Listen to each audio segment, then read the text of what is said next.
The German Research Center for Geosciences (GFZ) reported a magnitude 5.7 quake in Jamaica near Kingston, only 9 minutes ago.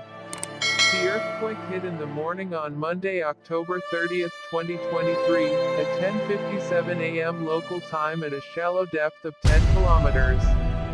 The exact magnitude, epicenter, and depth of the quake might be revised within the next few hours or minutes as seismologists review data and refine their calculations, or as other agencies issue their report.